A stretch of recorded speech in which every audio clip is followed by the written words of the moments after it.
हम सबको बराबर कर दिया और हमारे लोगों का आह्वान किया कि आप लोग पढ़ो लिखो, आप लोग संगठित हो और अपने हक और अधिकारों के लिए संघर्ष करो। तो हमारे लोगों ने पढ़ने लिखने पर ज़्यादा ध्यान दिया। अब जब पढ़ लिख कर हमारे लोग काबिल हो गए और वो यूपीएससी में भी 5 साल के अंदर 2 बच्चों ने टॉप कर दिया, 2 एससी बच्चों ने और 1 ओबीसी बच्चों ने, इससे ये लोग हिल गए। अब ये लोग इसलिए परेशान हैं कि पहले तो हजारों साल तक हमने इनको पढ़ने नहीं दिया, इसलिए इनको वंचित रखा। और जब ये पढ़ लिख गए और इस काबिल हो गए कि अब ये टॉप करने लगे, तो फिर तो एससी, एसटी, ओबीसी और माइनॉरिटी के बच्चे आगे आ जाएंगे और सभी क्षेत्रों में तरक्की करेंगे। तो एक साजिश रची गई है कि अभी अब संविधान के चलते पढ़ने लिखने से वंचित तो नहीं किया जा सकता, लेकिन शिक्षा को महंगा किया जा सकता है जिससे शिक्षा इनसे दूर हो जाए।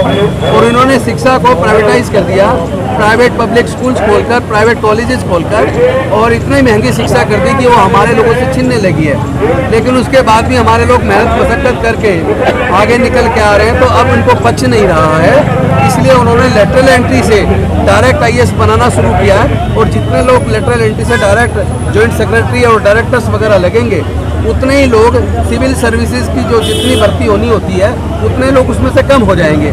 तो ये जो बैकडोर एंट्री है, ये बड़े बड़े पूंजीपतियों के काम को अंजाम देने के लिए उन्होंने अपने लोगों को यहाँ सेट करना शुरू किया है। और सारा मकसद जो है, हमारे देश में जो अनुसूचित जाति, जनजाति, पिछड़ा वर्ग और अल्पसंख्यक समाज के लोग जो पढ़ लिख के आगे आ रहे थे, और जनरल कैटेगरी में भी जो गरीब बच्चे जिनको मौका नहीं था और वो लोग भी पढ़ाई लिखाई की वजह से नौकरी में कंपटीशन में पास करके आ रहे थे, तो इन सब बच्चों को रोकने की साजिश है। और मैं समझता हूँ जो सिविल सर्वेंट्स हैं, जो ब्यूरोक्रेट्स हैं, जो लोग बड़ी अपेक्षा रखते हैं कि हम आईएएस बनेंगे और उसके बाद जॉइंट सेक्रेटरी बनेंगे, तो मुझे लगता है उनके भी रास्ते में एक तरीके से बाधा पैदा कर दी गई है। जब डायरेक्ट लेटरल एंट्री से जॉइंट सेक्रेटरी बन जाएंगे, तो फिर प्रमोशन से जो आईएएस धीरे धीरे 20-25 साल में जॉइंट सेक्रेटरी बनते हैं, तो एक तरीके से उनका भी हक छीनने वाली बात है। और ये मोदी जी आज तक किसानों के हैं, न मोदी जी दलितों के हैं, न पिछड़े वर्ग के हैं। आज एक भी वर्ग ऐसा नहीं है जो इनसे खुश और संतुष्ट हो। और धीरे धीरे अब ये देश के सारे संसाधनों को बेचने लगे। अभी मैं वो पढ़ रहा था अखबार में कि 300 सरकारी संस्थानों को, कंपनियों को ये लोग प्राइवेटाइज करने वाले हैं और केवल 26 या 27 कंपनियां बचेंगी, बाकी सबको प्राइवेटाइज करेंगे। लगभग 2 लाख करोड़ रुपए इन्होंने सरकारी संस्थानों को, कंपनियों को बेच के कमाने का लक्ष्य रखा है। ये बहुत ज़्यादा दुर्भाग्यपूर्ण है और मैं समझता हूँ हमारे लोग अपने हक और अधिकार के लिए आंदोलन करेंगे। लेकिन मैं एक निवेदन करता हूँ सभी साथियों से, शांतिपूर्वक तरीके से, जिस तरह डॉक्टर बाबा साहब अम्बेडकर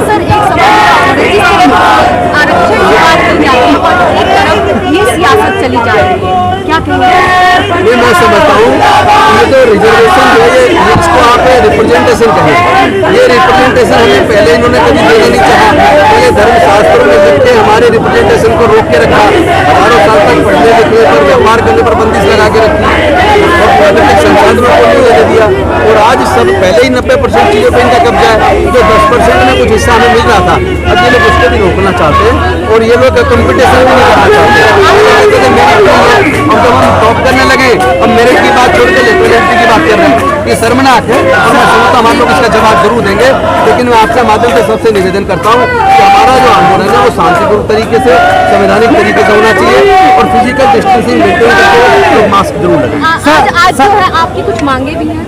मांग हमारी सीधी सीधी है, तो सरकारी संस्थानों को बेचना बंद करें, लेटरल एंट्री को तुरंत बंद करके, और यूपीएससी के थ्रू ही जॉइंट सेक्रेटरीज बनने चाहिए। और प्रोसेस से, प्रमोशन से जैसे जैसे आगे बढ़ते हैं तब जाके जॉइंट सेक्रेटरी लगते हैं या डायरेक्टर लगते हैं। डायरेक्ट सिविल सर्विस करके जॉइंट सेक्रेटरी या फिर डायरेक्टर नहीं लगता, उसको लंबा होता है। और ये जो बहाना लगा रहे हैं कि हमें टेक्नोक्रेट की जरूरत है, तो सरकारी संस्थानों में हजारों बहुत well qualified technocrats already available हैं। आप उसको वहाँ से भी ले सकते हैं, आप लोग उनको डेप्यूटेशन पे भी ले सकते हैं। फिर भी अगर आपको कोई लगता है कोई प्रोजेक्ट है जिसके लिए किसी एक्सपर्ट की जरूरत है, तो उसके लिए ऑलरेडी कंसल्ट हायर करने का पूरा प्रावधान है। सारी कंपनियां कंसल्ट हायर करती है, कंसल्टेंसी लेती है और उस प्रोजेक्ट के लिए कंसल्ट हायर करती है, उसको पैसा देती है कंसल्टेंट को। वो तो प्रोविजन ऑलरेडी की लेटरल एंट्री की जरूरत क्या है? सर क्या लगता है कि ये सरकार आंदोलन करने से इसके काम में क्यों रहेगी? मुझे लगता है कि प्रजातंत्र में जनता की ताकत सबसे बड़ी ताकत होती है, और मोदी जी अगर ये सोचे कि वो इस आवाज़ को दबा देंगे और जिस तरीके से जैसे बिल्ली को देखकर कबूतर आँख मींच लेता है, इसी तरह मोदी जी की जो सरकार है वो आँख मींच रही है। इन सारे सवालों से आँख मींचने से बचने वाले नहीं है। आज देश का किसान जागरूक हो रहा है, देश का मजदूर जागरूक हो रहा है, देश का युवा जागरूक हो रहा है, देश का स्टूडेंट जागरूक हो रहा है, देश की महिलाएं जागरूक हो रही है, अनुसूचित जाति जनजाति पिछड़े वर्ग के लोग, अल्पसंख्यक वर्ग के लोग जो पहले जागरूक नहीं हुआ करते थे, आज वो भी जागरूक हो रहे हैं। और मैं समझता हूँ सब लोग मिलकर मोदी जी को जवाब जरूर देंगे और आने वाला समय इनके लिए उतना अच्छा नहीं रहेगा, राजनीतिक रूप से इनको झेलना पड़ेगा। सर जब से ये सरकार संघर्ष करो, आंदोलन चल रहे हैं, किसान आंदोलन है, छात्र आंदोलन है, दलित आंदोलन है और अब आपका आंदोलन है, तो ये आंदोलन से भयभीत हो रही है या नहीं हो रही है? निश्चित तौर पर हो रही है। जब सरकार दमन करना शुरू कर दे, जब सरकार आंदोलन करने वालों पे झूठे मुकदमे लगाना शुरू कर दे, जब सरकार न्यायिक तरीके से, प्रजातांत्रिक तरीके से, संवैधानिक तरीके से अपनी मांग को उठाने वाले लोगों पर झूठे मुकदमे बनकर रासुका लगाना शुरू कर दे, जिस तरह इस बिटिया के रवि के साथ जो किया गया है, मैं समझता हूँ ये आज धीरे धीरे देश के युवाओं पर, छात्रों पर झूठे मुकदमे बनाकर जिस तरह उनको जेल में डाला जा रहा है, ये सीधा इसका ये अर्थ निकलता है कि मोदी जी की सरकार भयभीत हो गई है, घबरा गई है और वो हिटलर शाही कर रही है, वो दमन कर रही है और ये दमन करने से बचने वाले नहीं है। इनको चाहिए कि जनता की मांगों को सुने और उनकी जवाबदारियों को तुरंत मान ले। अगर ये सरकार आपकी अभी आंदोलन की बात नहीं मानती तो आंदोलन कहाँ तक कितना विकार हुआ? प्रजातंत्र में यही तो तरीका होता है। प्रेशर ग्रुप के जो सोशल ऑर्गेनाइजेशंस होते हैं या पॉलिटिकल ऑर्गेनाइजेशंस होते हैं या कल्चरल ऑर्गेनाइजेशंस होते हैं, वो अपनी मांग को बुलंद करेंगे, अपनी इस प्रजातांत्रिक तरीके से, संवैधानिक तरीके से अपनी लड़ाई को जारी रखेंगे और हम पूरे देश के अंदर लोगों को जागरूक करेंगे। क्योंकि हो सकता है ये तानाशाह सरकार ना सुने, तो इसका तो एक ही तरीका प्रजातंत्र में जो वोट है, वो वोट लोग इनको ना देके इनको जवाब देंगे।